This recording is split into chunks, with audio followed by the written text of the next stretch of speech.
The following podcast may be explicit. One Joe Young presents Adventures from the Shed, a tabletop RPG podcast. You can find us online at adventuresfromtheshed.com. This has been a great ride with Joe as Dex and Kurt as the GM in our Cthulhu Confidential One-2-One podcast series. We're sure to do this again. Let's listen in and see how everything turns out for Dex in this final episode. Enjoy the podcast. Hi, and welcome to the Shed for Adventures from the Shed. This is Kurt, back for what will probably be the finale of Cthulhu One-on-One. It's the one GM, one player adventure that I am playing with Joe Young. Cthulhu Confidential, and yes, I am Joe. I am playing Dexter, Dex Raymond, Private Eye, hardened street guy from circa 1930s Los Angeles. Exactly, and just as a reminder, we are playing Cthulhu Confidential, which is based on the Gumshoe 1-to-1 system created by Robin Laws, and this adventure is The Fathomless Sleep. I believe it was written by Robin Laws, Chris Spivey, and Ruth Tillman. And we've been playing for, 5 or 6 hours at least. This is hour number 6. Hour number 6. Yep. And I think I at least have been having a great time, and I'm looking forward to seeing where this convoluted tale ultimately leads. I thought to myself whether to tell the GM I was having a good time or not, considering my fate was in his hands. I decided to say, yeah, I've been having a great time too, Kurt. Well, so in the last hour, we learned a few things, and there wasn't a driving narrative because there's a little bit of confusion about where things were leading. There was. But we have, you met with Phil Block, the accountant, and learned that Helen, who is the missing girl, had Phil make a duplicate set of the books for the casino and seduced him into doing so. Exactly, and so he essentially stole Whitey's books for Helen, and she is using those, or she has offered those, as far as we know, to the East Coast mobsters who are trying to make their push into L.A., and the East Coast mobsters would presumably like to oust Whitey Alexander and come in and take over that racket and probably eventually boot Guy McAfee, but for now at least maybe work for Guy. And beyond that, you met Bud Barron, who is kind of the mid-level gangster that works for Ben Bugsy Siegel. You guys had actually a fairly civil conversation. He talked to you about Mickey Cohen, and you know that Mickey comes around at the magazine warehouse every day or two, and I think we had finished last time with you saying you were kind of going to stake him out, wait for him to come back there. Wait around for him to show up. Yeah, so you want to pick it up there? Yeah, after I had some time to reflect while I waited for Mickey to show up. That explosion with Mr. Crosby's car at the casino still left me unsettled. Somebody really wanted somebody to get a message, and these guys are the ones sending it, and I'm sitting on their front doorstep. So I'm a little nervous as I wait around for Mickey to show up. Right. And as Joe and I talked off the air, in terms of the dynamic here, it's not like Dex is a cop. And these guys, even though they're from the East Coast, they're trying to make a push into L.A., and someone like Dex knows kind of L.A. both at the cop level and at the underworld level, so he's potentially valuable to them. So there's not a naturally antagonistic relationship.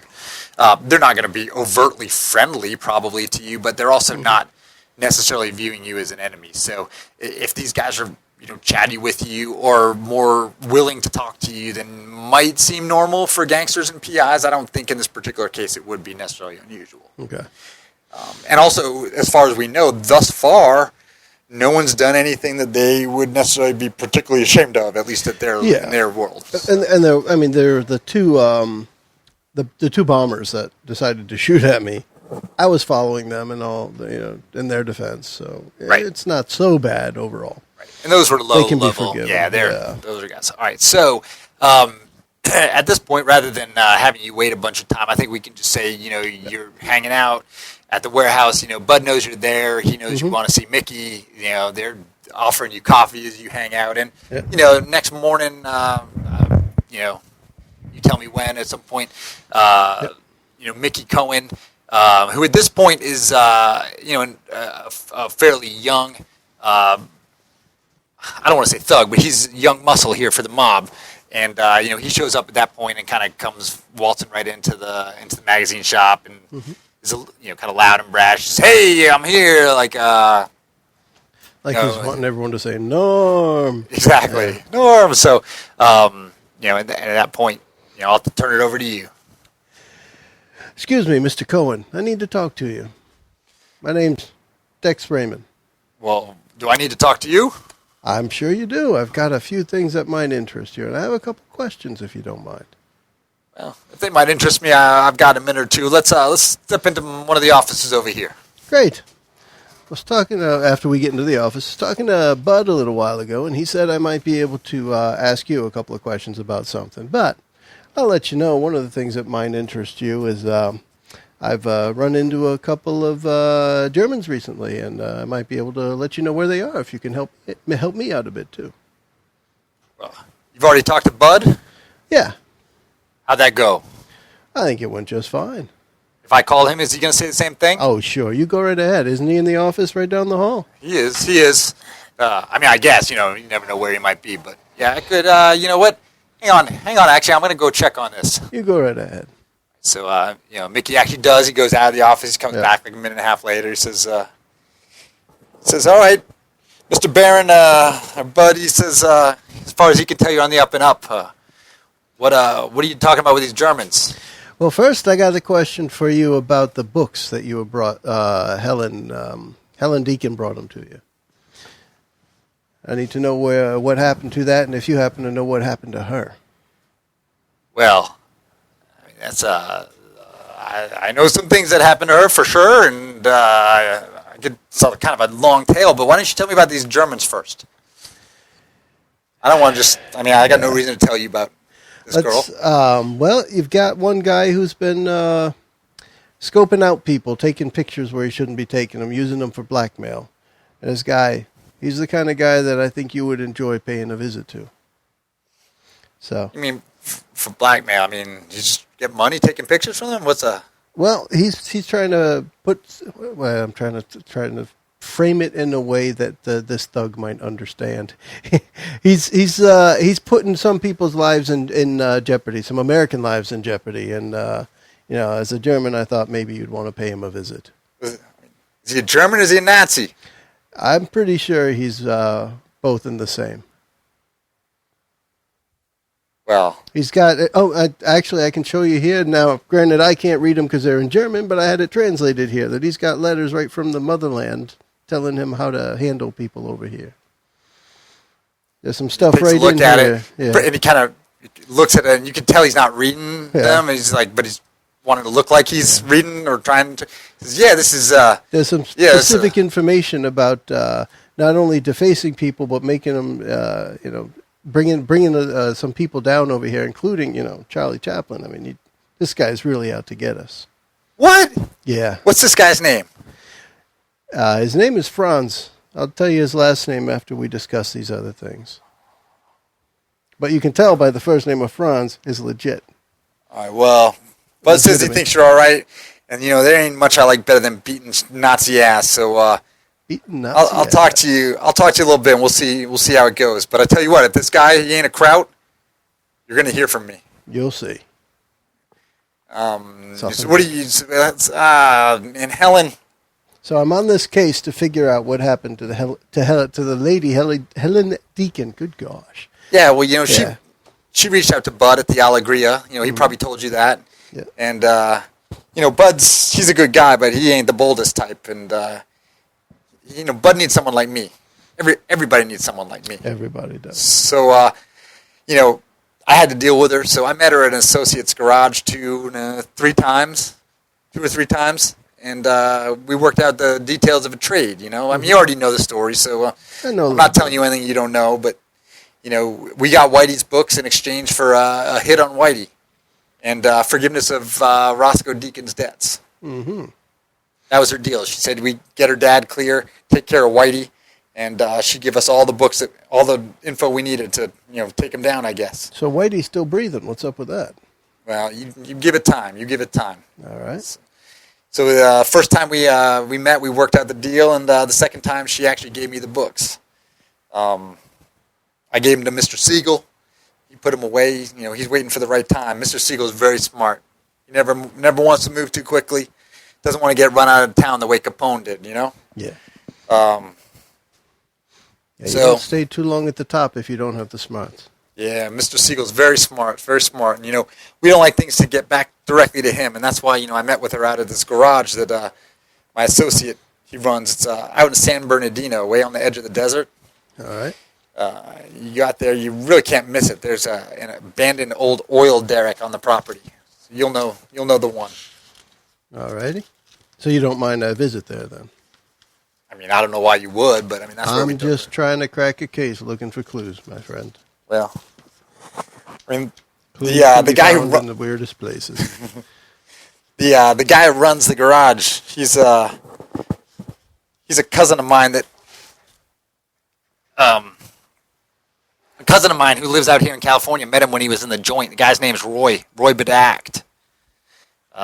He was serving a couple of years. I think he was an accessory Grand Theft Auto or something like that. And, my cousin told me to look him up when he arrived in towns. We started using his garage as kind of an out-of-way spot to meet when we had to have some hush-hush meetings, keep things quiet. Used him to chop up some cars, stolen cars, stuff like that. All right. What did she talk about in your meetings? Is it all about the books? What else did she talk about?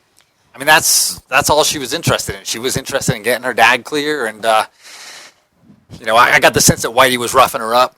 She didn't want anything to do with him. I think she had another squeeze on the side, and he was a means to an end for her. And she could get rid of him and take care of her dad. That would work. It was a mutually beneficial deal. Like, she got what she wanted, we were going to get what we wanted. Problem is, the broad, she busted into the Coconut Grove, made a scene right in front of Mr. Siegel. That's the restaurant he likes to go to. And, man, if I hadn't caught her, I mean, Mr. Siegel, he would have whacked her. He would have had it done. Now, I mean, I saved that broad's life. Sounds like you did a nice thing there. Well, I mean, if I hadn't grabbed her and gotten her out of there and taken care of her, there's no way she'd be alive now. So did she pay you back for your help? Well... Is that part of this deal that you had with her? Well, I mean, look, why don't you tell me a little more about this German connection first, huh? Something else, a little more from me. Let me think. I'll just give him Spielberg's last name and where he can find him. Okay, so I tell you what. Spielberg's real last name is Spielman. Spielman. Spielman. His first name is Steven. Right. So I tell you what. At this point, I think you got to use a push to get something more out of Mickey. I don't think I have anything else here. I'm looking at the edge cards I have, and I have nothing else really that's going to help here unless I get in a fight with them. You're in trouble if you get in a fight with I'm him. not going to do that. I got nothing else. So, let's do that. Okay. I got one push left. Let's spend it. This is the time to get all the information. Right. So you use let's say, kind of a reassurance push, and at this point, you've let him know. Look, you're not looking to get him in trouble. You don't give a rat's ass about anything to do with Siegel. And I have no love lost with Whitey Alexander either. So I'm looking to protect him. And Mickey Cohen, I mean, he's not particularly regretful about any of the story. It's just part of his job. But what he does is so you push him, reassure him. He goes and makes a phone call. He says, look, I'll be back. He's checking your story on the address of this guy. And comes back. And it actually takes him a little while. He's gone like probably 10 minutes. Okay. And he comes back. He's like, all right. Sorry. And me and the boys are going to have some fun later. So listen, here's what happens. I told you about the garage and Roy. Look, Roy's got another useful talent in addition to chopping up autos. He makes moonshine. And, he makes the regular throat ripping stuff. By the way, Helen, she tried a sip of that. She's a rich girl, but she likes to pretend like she's on the wrong side of the tracks. Yeah. She took a sip of that, man. Woo, that burned her up. But anyways, he makes another kind of moonshine, and it puts your memories to sleep. And that's what I needed. This broad, you can't walk into the Coconut Grove and make a scene in front of Bugsy Siegel. Ben Siegel, he would never, ever call him Bugsy. So Mr. Siegel. And you can't make a scene like that and expect to stick around. So I took her out to Roy to have her give give him some of the moonshine. And that was the last I saw of her. And, when Roy was good and sure that Helen couldn't rat on us, he followed our instructions, dropped her off downtown, left her as is. Like I said, I saved her life. She's going to recover eventually, I'm sure. I don't know. Stuff can't last forever, right? By then. So does Roy have an antidote for this stuff? If I go see him, is he going to be able to fix this? I don't know anything about that. But I imagine it's going to wear off, right? And by then we will have pushed Alexander out. Sieg will be on top. Everything will have worked out just the way that we wanted it to, just the way we want it.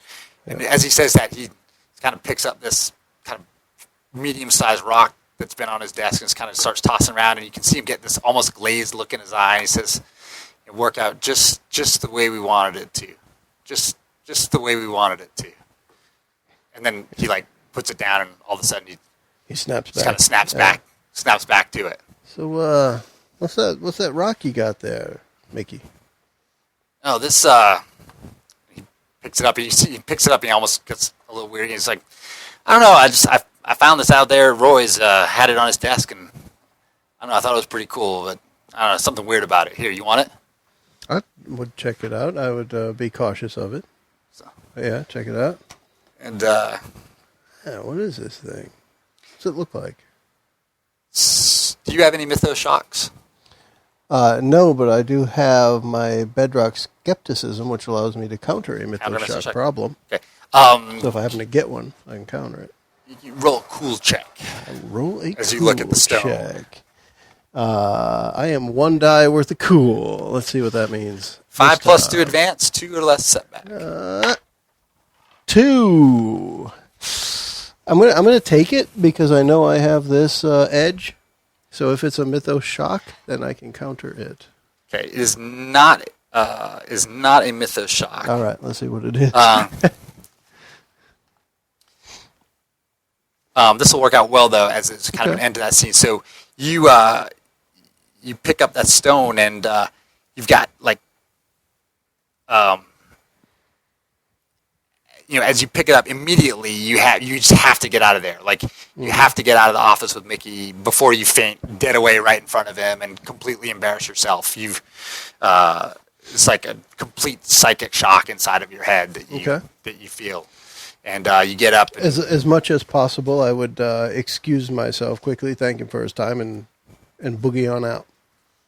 So you do that. You look back, and Mickey's looking at you kind of funny, but he's just kind of shrugs his shoulders, like whatever, and starts shuffling some papers on his desk. So. All right.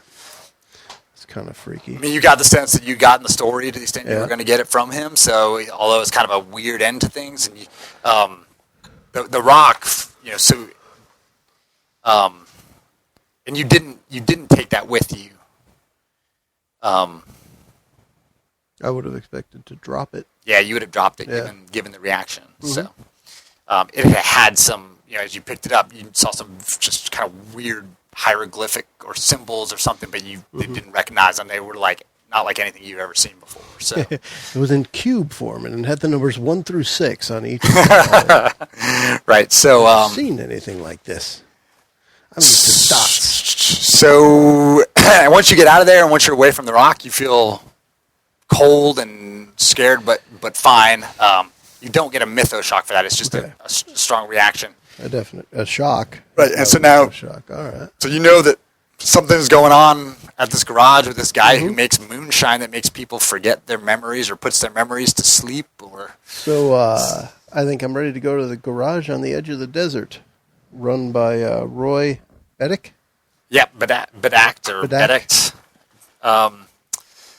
Because I don't think I'm going to the Coconut Grove, which was the other spot. I don't need to go talk to Bugsy. Yeah. No.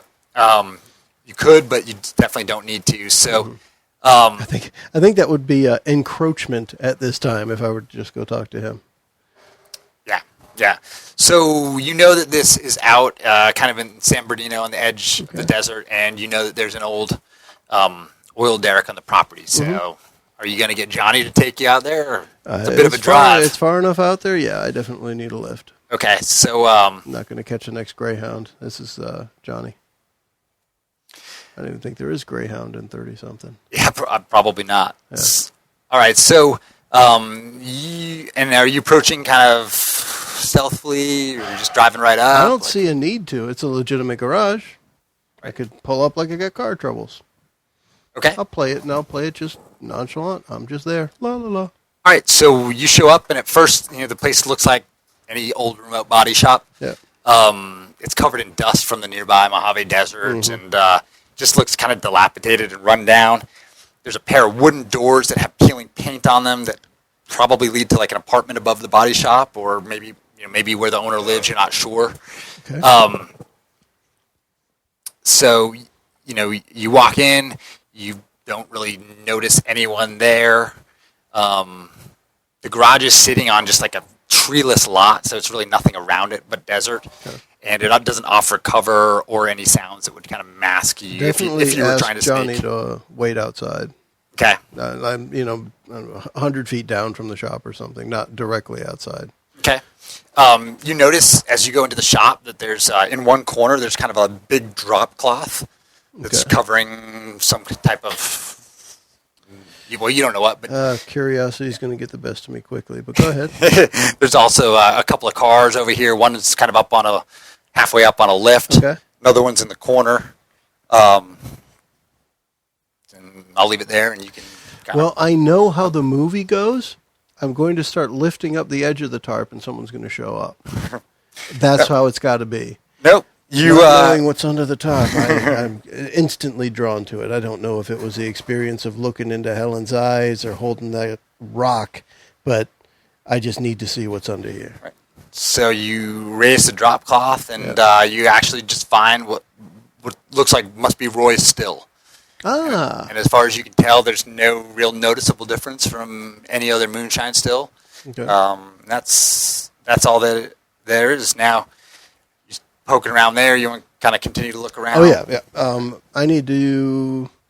Well, I get the way I'm thinking of this, Mickey said there were two different kinds of moonshine here, so maybe there are two different kinds of stills. I'm definitely looking for Roy, because Roy is going to answer questions better than his inanimate objects, probably. So let's see what's around the place. All right, so you're kind of poking around, looking still, some crates, barrels, that kind of stuff. And as you're looking around... I'm at the crate and barrel. Right. Right. As you are doing that, you start to hear kind of a low moaning coming from the trunk of one of the dented Nash Ramblers, one of the old cars that's over there that I told you about. So I'll definitely check that out quickly. Anybody who's in a trunk is in worse shape than me, so I'm there to help. All right, so you go over, check it out. Yeah, can I pop the trunk? Close. Yeah, so you got lock picking, and there's almost nothing required here. You basically pop the trunk, and you're met with this like gruesome sight of someone. At first, you're not sure who it is. Who's inside, like barely clinging to life. His head has been like beaten in to the point where there's like exposed brain tissue showing and pulsing through like a shattered skull. And there's blood all over him. He's been wrapped in a sheet that's bled all the way through. And as you're looking at him, you realize that it's Burl Treehorn from the casino, the dealer that you knew. And he's literally just clinging to the edge of life. And at this point, I need you to roll a stability challenge, because even for a hard-boiled soul like Dex, this is a gruesome sight. Well, I do have 2 dice for stability, so let's see how that works out for Dex. 11 plus for advance, 3 or less is a setback. And I have nothing to help here. I'm just looking to make sure. Unless some Marshall Daly's around. He can offer me some aid. Are you sure you don't have a stability plus the stability? Nope. Last thing I gave you? It's state of alarm is +1 to all sense trouble tests. Okay. And it can be used for athletics, fighting, or fleeing. And then the other one I have can be used for athletics, driving, or fighting.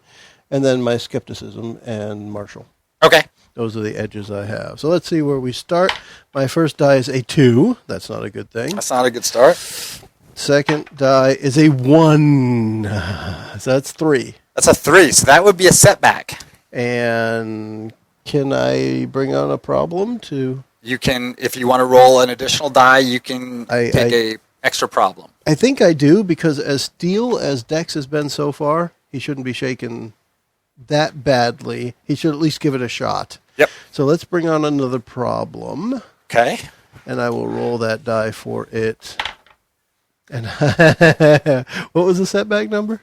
3. Okay. Would you roll 1? I got 2 more, so Okay. I have 5 now. All right, so you stagger back in horror.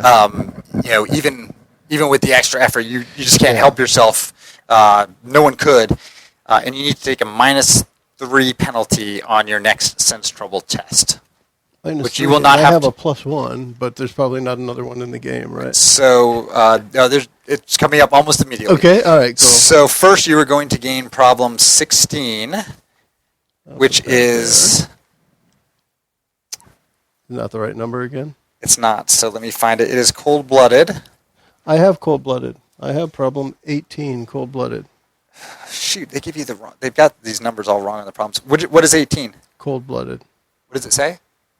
It is, you maintain your sanity by cutting off your empathy for others. Okay. So So you already have that? Well, I guess... I have cold-blooded. Um, That's the you know what? one In I that got case... when I looked in her eyes. Yep. In that case... I think it was, at least. Hang on. Because I got that as the problem when I got the bedrock skepticism as the edge. Yep. We have it. All right, I am going to make a GM audible out and give you problem 22, rattled.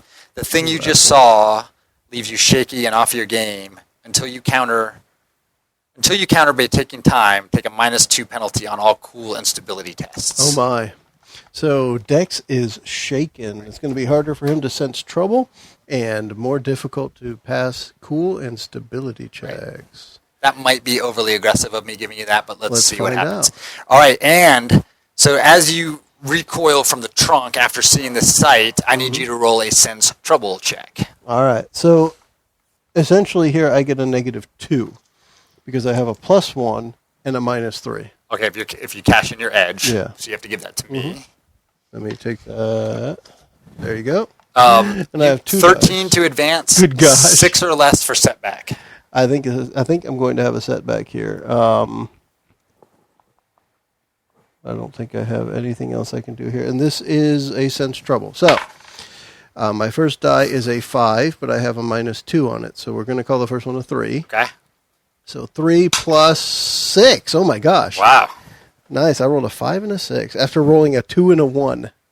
Okay, so you ended up with the I end 9? up with 9, yes. All right, so that's going to be a hold. So as you reeled back, what happens is that Roy, who's been watching you this whole time from his hidden place, has come up behind you with a big cast metal wrench and is trying to whack you on the back of the head. And I caught it just in You time. catch it just in time. He still clips you with the wrench, but he doesn't knock you out cold. Okay. So you're going to take a -2 penalty on the subsequent test, which is now struggling with Roy, which is a fighting test. Oh, that's cool because I have something to help with that. I can use my quick reactions to spend an extra die if I need it. All right, so here we go. Fighting. I have 2 dice for fighting, and I get a negative what? You got a -2 For this plus fighting anything you test. can apply there. All right, so I'm going to start with a -2. Okay. I rolled a 3, so that's So 1. And here's my second fighting die. Another 3, so that's 4. I'm going to cash in my quick reactions edge because 4 isn't good enough. Setback is 5 or less. Yeah. So I'm going to cash in my quick reactions, which is edge number 2. Spend an extra die on any athletics, driving, or fighting test. And I'm going to spend that extra die and hope I don't get a 1 because I have 4 right now. 3 more. I just rolled 3 3s in a row, so 7 was my total number. Okay. And here's the edge. All right. So he clipped me with the wrench. I should have known someone was coming up behind me. I thought it was going to be at the tarp. After it glanced off my cranium, I was able to dodge it just enough so that the GM could read the next bit of text and tell me what happens in the story right after that. The final scene can go like 3 different ways depending on what happens with Roy. So, right. So at this point, you barely, but you overpower Roy. You knock him to the floor, and you've got the your upper hand on him in the interaction, I guess, if you will. Mm-hmm. You know, you pound him a few times, and he begs you to stop hitting you and not to hit him anymore. So,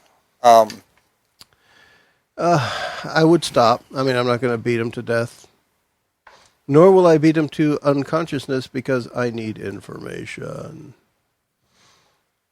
All right, pal. I need to know what's going on here. Talk. I mean, what do you want me to talk about? What are you doing here?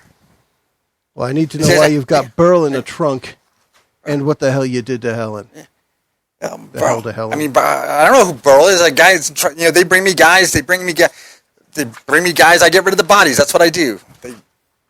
Did Burl's head, not that I'm a forensic analyst, I'm not CSI, but did Burl's head match the markings of the wrench that I was just about to get maimed with? So the idea was it Roy that did it? No, you don't think so. He'd been beaten and wrapped up in the sheet to him. So, so you don't have any reason to think that Roy did that. All right. Well, tell me about this moonshine and Helen, and what are you doing? What is all this about, mister?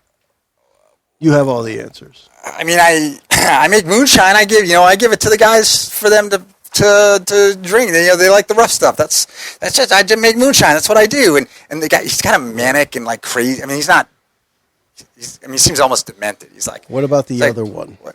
The one that doesn't just rip your throat out. There's no other moonshine. I just make moonshine. That's all I do. It's just moonshine. That's all there is. That's all there is. I cock my fist back for another punch at his face. The other one. What? Yeah, hold on just a second. All right, wait, don't hit me again. Don't hit me. I'll show you. All right.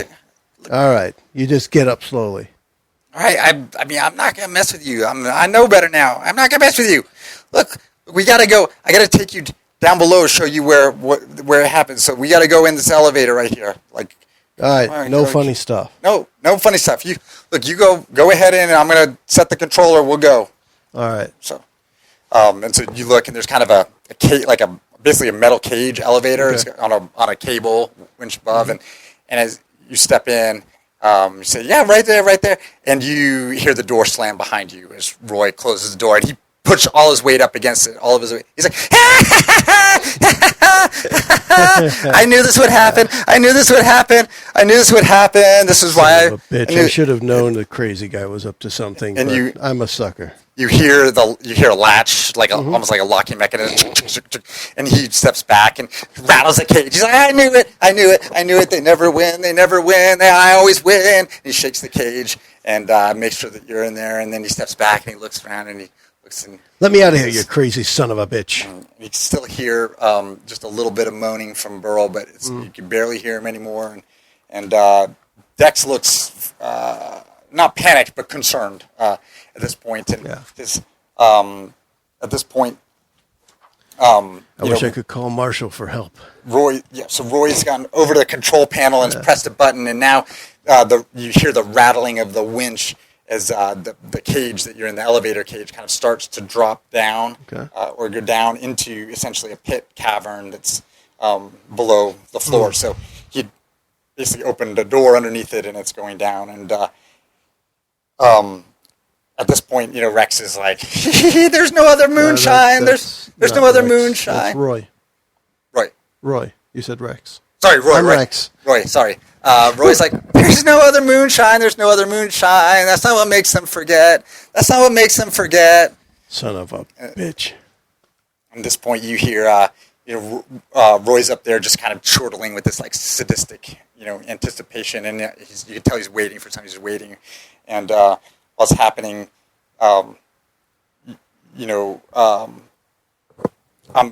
And he'll talk. I mean, I'm talking because I know that you're not going to remember any of this. He's yapping. And as this happens, you start to hear kind of sounds coming, like feet, like at first kind of slowly, like 2 or 3, and then more coming. And you look out, you can't see in front of you because it's fairly dark, but it's like a stone cavern.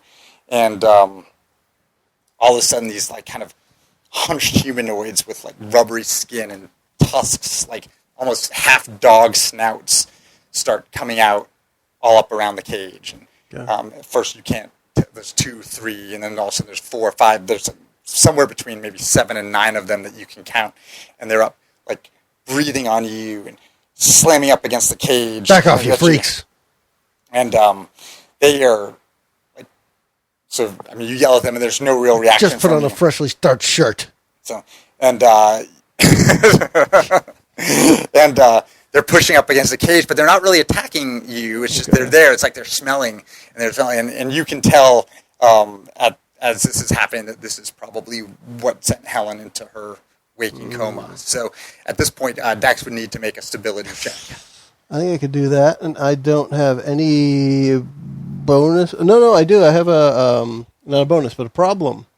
And I have not countered my rattled by taking time, so I had to get a -2 penalty on this stability. On stability? Check. Yeah, Okay, cool it's and stability. advance is 9+, setback is 3 or less. All right, so my first die is a 1. If I -2 from that, I have a -1 for my second die, which is a 3. So that gives me a 2 for stability. You got a total of 2? Yep. I have 4 with a -2.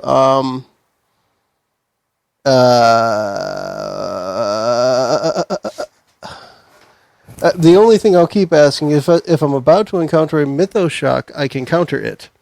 Otherwise, I would. I think. I don't know. I've been rattled. This is a bunch of rattled here. I think Dex is about to give in. There is the numbers are all off on these, but so you feel your self-control, your sanity, your very identity cracking beneath you. You might have a few moments of conscious volition left before you succumb to the very experience that cost Helen her mind. So you gain problem imminent catatonia, which is a mythos shock. Rather than truly correlate the significance of what you just witnessed, your mind is about to shut itself down, maybe for good. -3 penalty on fighting the ghouls. I'm kind of skeptical, so I'm going to use my bedrock skepticism to counter the mythos shock problem. Awesome. You are lucky you have that. Yes. All right. Now, so thinking that this was what drove Helen into her current state, I realized maybe I can last a little bit longer than she did.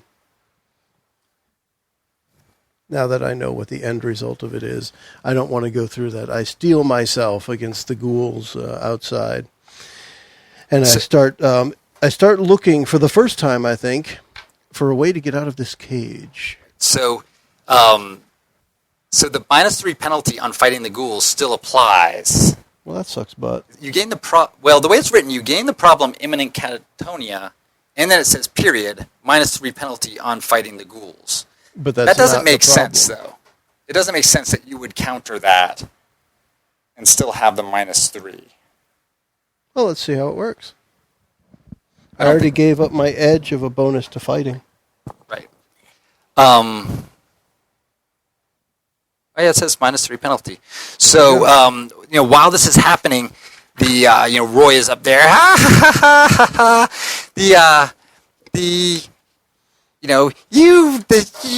You're all so stupid. They bring the bodies here. I get rid of the bodies. I throw the bodies to the ghouls and they eat them. They'll only eat dead bodies. They only eat dead bodies. And here, and you see, he's wait, there's dead, and you hear it like a sawing motion, and You'll get yours, you son of a bitch! and all of a sudden, like a hand comes flying down into the cavern and lands right next to them, and you see one of the ghouls goes over and grabs it and kind of brings it back to the others, and they start gnawing on the hand, and you realize that this must have come from Bert above, who must now be dead. Yeah.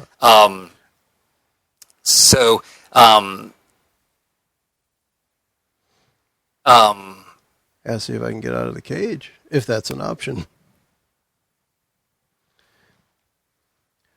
Things were looking grim. Yeah, I mean it's So let's So you want to take a second to try to unjam the bolt? Yeah, if I can. I know how those kind of things work, and unless he put some weird mechanism on it, I might be able to get it opened. Right. So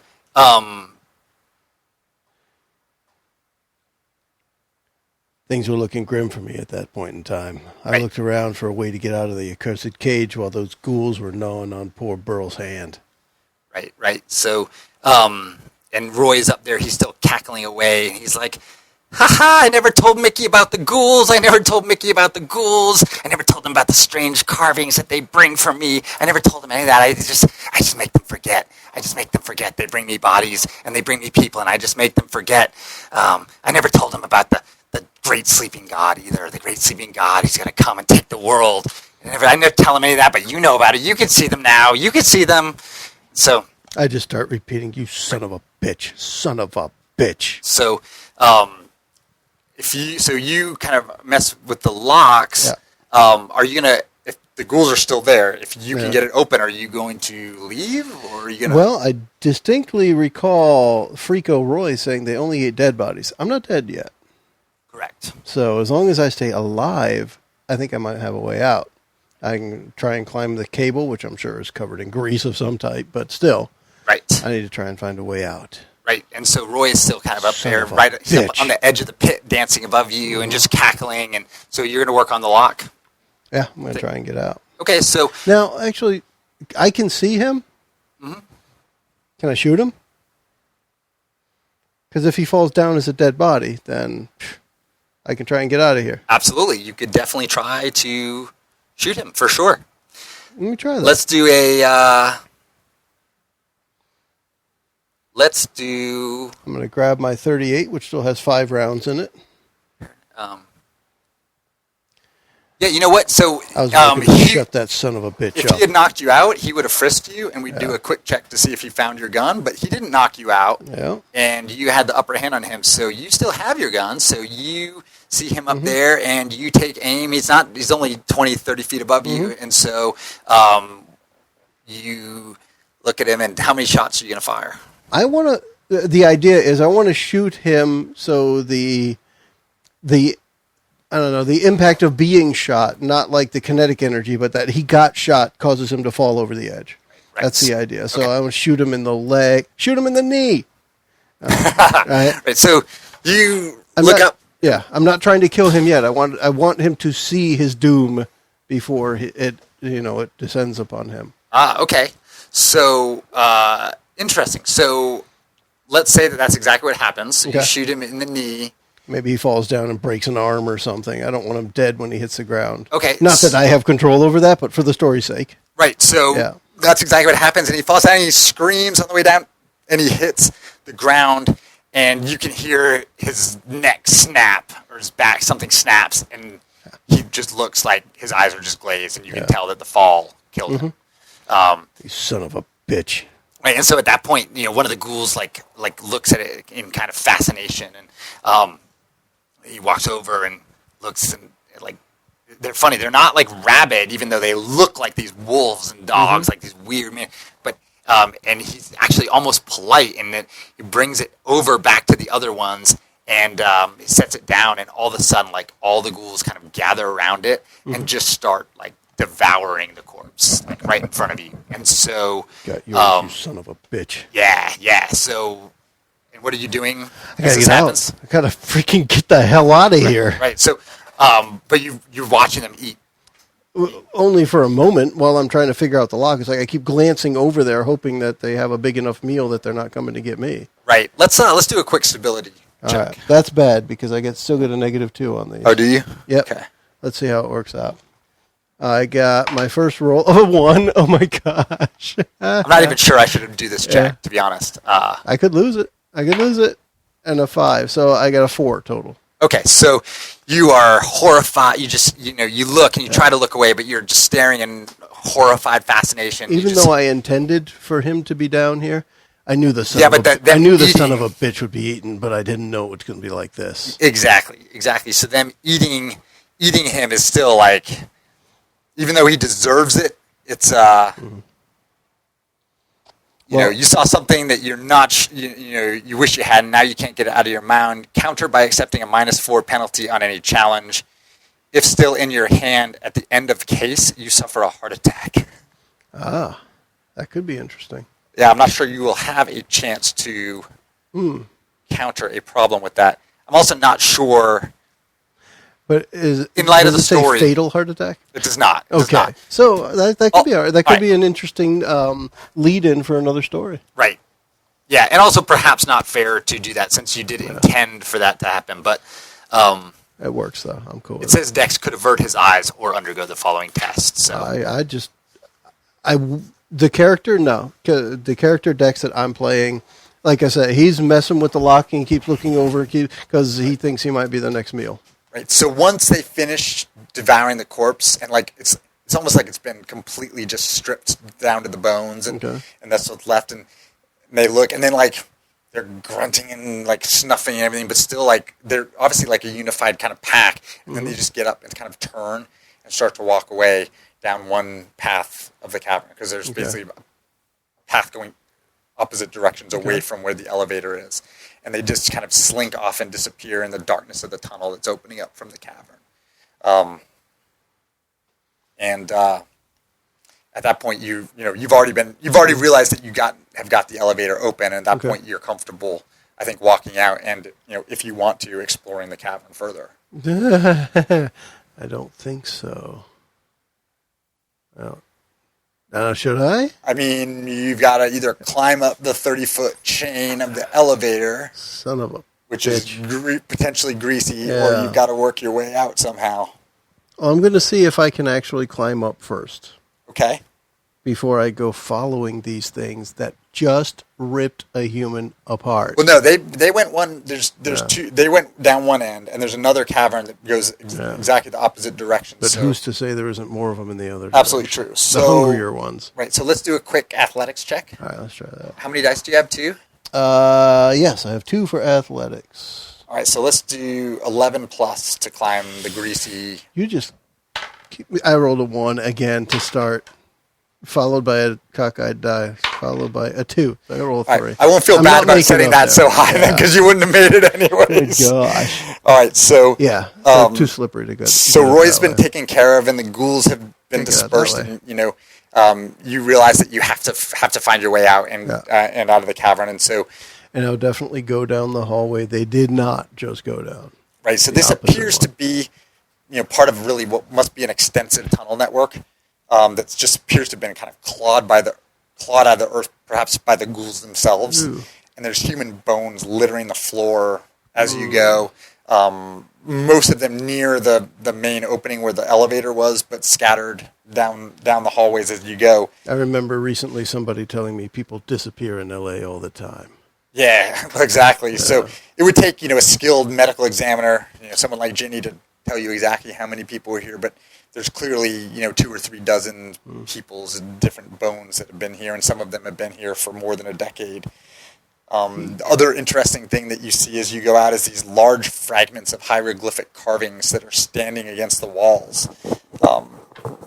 You're not sure why they're here, but, based on something that Roy had said earlier and what you're seeing, you almost think like the ghouls may have brought these as some kind of offering to Roy. He was giving them bodies and they were bringing him these hieroglyphs. And interestingly, you sense that that they match, or at least some of them match what you saw on that rock that you got. That's what I was just going to from ask Mickey you if Cohen. anything looked like that Yeah, rock. so you could study them at length, but No, not no, now. I So Could, won't. right. So as you move, the ghouls had gone kind of off to the southwest, so now you're moving northeast, and eventually, you actually come and you start to see the sun out at the end, and then it's glistening off the oil derrick that had been there, and you realize at that moment that was the lever that had been referenced earlier by someone in the adventurers, and a lever that used to move up and down, but no longer did, and you think, a lever. Yep, son of a bitch. And so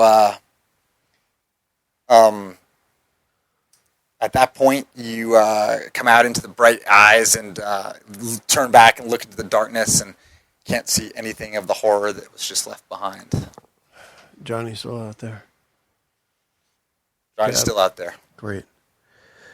I'm going to flop into the back of the cab like I haven't slept in 4 days. Johnny, get me home.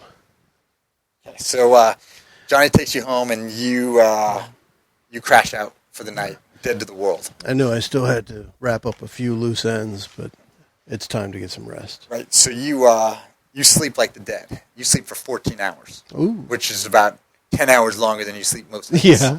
Oh, then I could probably get away or get rattled. I could unrattle.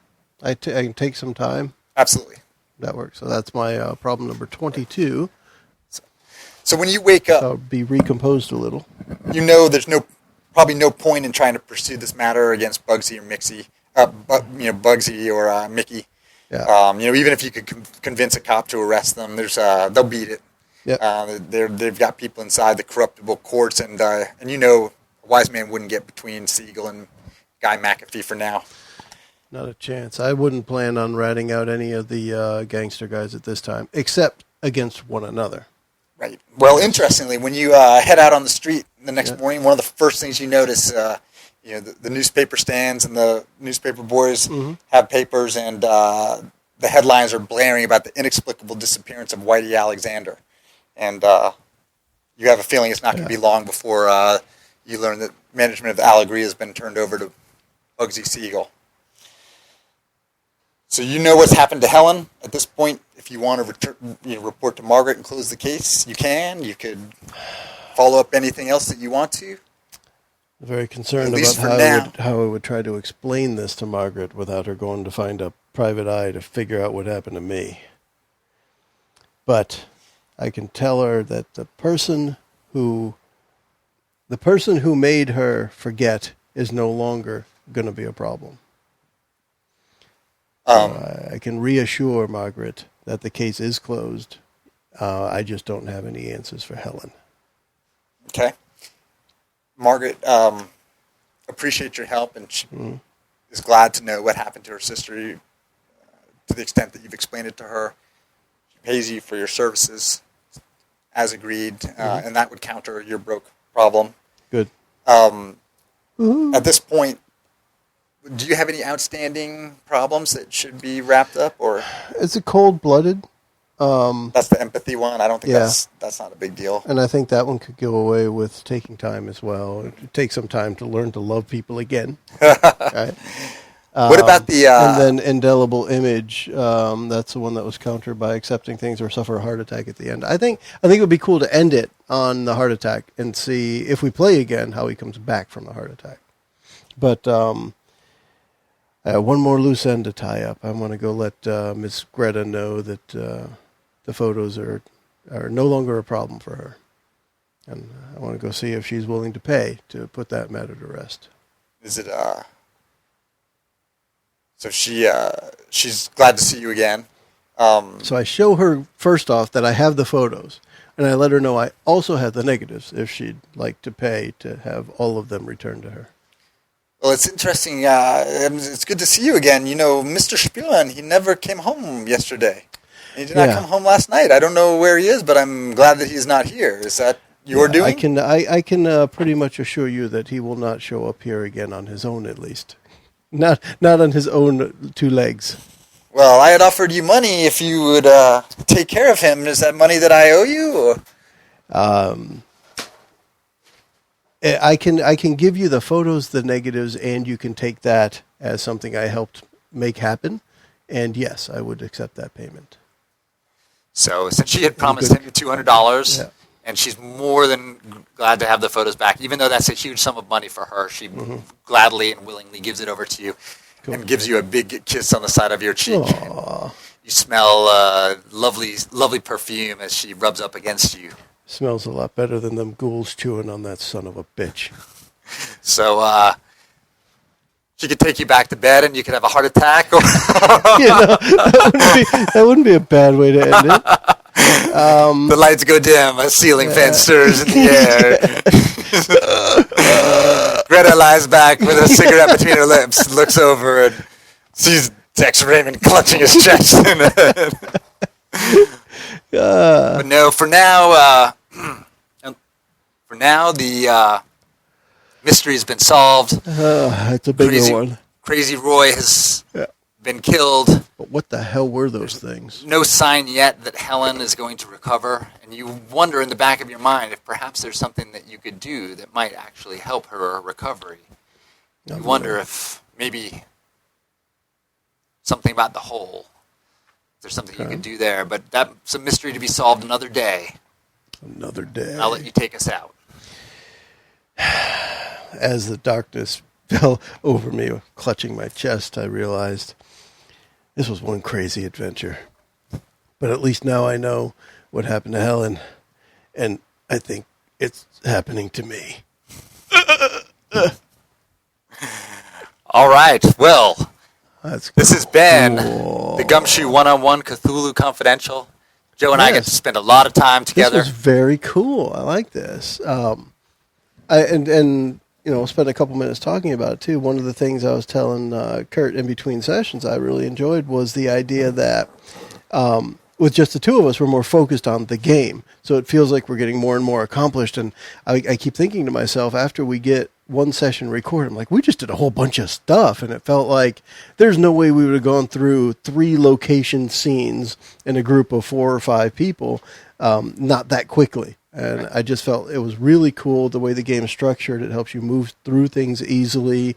You don't spend a lot of time on minutia. It's just, here's your scene, check the place out, get the clues you need, interpret those clues, and move on to the next thing. I really like the way it worked out. Right. It's a challenge there at the end because those last couple of scenes can go a few different ways. And because you do move through everything so quickly, man, there's not a lot of time for the GM to kind of keep up with that if you don't really know the adventure super well. I mean, I've read it twice carefully, and it was still that last scene is tricky because there's a bunch of paths and a bunch of challenges. And it can end a few different ways. And in fact, the way Joel rolled, he wouldn't necessarily have had to have ended up in the elevator, but you want to get down there and you want to see the ghouls. I mean, the adventure, you would have had to have just willingly kind of gone down there, which doesn't make a ton of sense. It wouldn't have made sense for the way we were playing. So I think the way it played out there was good. Yep. What's interesting about this adventure is, even though it's Cthulhu Confidential, there's very little mythos in it. There's we get the ghouls right at the end. But I mean, in some of the stories, the crazy crap doesn't happen until right at the end, and that's when the person goes, nutty. Correct. So there are a few things that didn't happen in our play that might have been kind of cool. Yeah. One of them, if you want me to mention, would be sure. If you had brought Clara Nebel to see Helen. And that was what I was going to mention as an afterthought, but I was having a heart attack. Yeah. So I'm just thinking about the mythos, and that's one of the only ones that we potentially missed. And you would have had to have spent probably 2 pushes to actually get her in, right? Because you'd already gone to see Helen, so going back again is a push. And I think the game makes you spend another push to get Clara in because Margaret doesn't like her. So it makes sense that you didn't do that or wouldn't have done that. But if she does that, the way the game is set up, Clara actually she has real powers. She is not a bullshitter. And when she looks into Helen's eyes, she sees the ghouls and the whole thing, and she goes crazy. Nice. And she tries to kill herself, like potentially immediately. And so there's some things that playing out of different ways that she can go and jump from the roof of the manor, or she can try to throw herself out a window, like a bunch of different things. But you also might get some foreshadowing there, just a little of what happens at the end, because she says a couple of things that might make it a little less random when you just end up in this kind of pit of ghouls at the end. The pit of ghoul. But I mean, we hit most of the optional scenes, and I thought you did a great job with the investigation and playing the character. And to the extent there was any lag or any awkwardness in the storytelling, it was totally my fault and not yours. So. It was just a lot of words to keep in mind. I think it's another thing I said off air, but I could imagine if you wrote the adventure, it would be so much easier to follow because you know where everything's leading. And that's one way, if it's as a GM, if you create the adventure, regardless of the system, it feels much more natural to walk through it. When it's pre-published, a lot of times, especially if you're thorough, you find yourself flipping pages because you don't want to give a certain name or a certain thing when it actually might dislodge something in a different part of the adventure. Right. As a pre-published one, you then have this domino effect of breaking down the whole thing. So definitely, I think you did a great job moving through. It gave me opportunity to speak up in between and try and throw some fun lines of dialogue in there too. Well, and there's a bunch of things here where we've laid out characters that if someone wanted to, or if we wanted to, you could easily spin off more adventures from Dex in this land where now, he's got contacts, you've got these new mobsters in place that he's got relationships with, and you would start the next adventure knowing like there truly is something supernatural Screwed living up stuff, under yeah. the desert. And I know right where it is. That's scary stuff right there. Right. So it's interesting. They give you a little bit of background about Roy, the crazy guy at the end that I didn't feel like I could bring out without it just being like random exposition. But it gives you by way of background the fact that he'd come to L.A. as a young man as part of the flood of Midwesterners who'd come seeking opportunity, only to kind of slam into the town's swirling madness. It says, already inculcated in the ways of the Cthulhu cult by his abusive father and stepmother, he arrived with a nose for supernatural weirdness. That's why he chose to build his garage in this godforsaken place. He could sense vibrations which would give him power. And he's discovered the ghoul tunnels and like basically nurtured them as his kind of almost like servants. And at some point, I can't remember if I said it or not, but he kind of yells about the great sleeping god and all of this stuff. Yeah, he did mention the great sleeping god. Yeah. So, and I was just, so it's cool. So there's all kind of, and then you've got Clara who is still alive and has these real powers. So she could be a connection into more of the mythos. And that's pretty cool stuff. I liked it a lot. Awesome. Well, we appreciate you all listening. Yeah. I think this is a ton of fun. I appreciate Kurt as a GM for this one. I'll give him a little golf clap here. Thank you. I appreciate Very well it. done, Kurt. I know And it was a bunch of prep. I don't want to spoil any surprises, but I think we'll be going back with the full group to a new game soon. And I think Joe will probably be running it, so I'm looking forward to that. And you'll actually hear that the week after you hear this one, even though for us it'll be a few months away. In the meantime, we're going to wrap this one up. We're also going to try and reach out to Pelgrane Press and let them know we did this. And maybe you can see this if you follow them on Facebook or something. Maybe you'll get an inkling as to when this releases. And enjoy. Yeah, it was tons of fun. Thanks for listening. Okay, thanks. Bye. The preceding podcast was brought to you by One Joe Young. You can find us online at adventuresfromtheshed.com.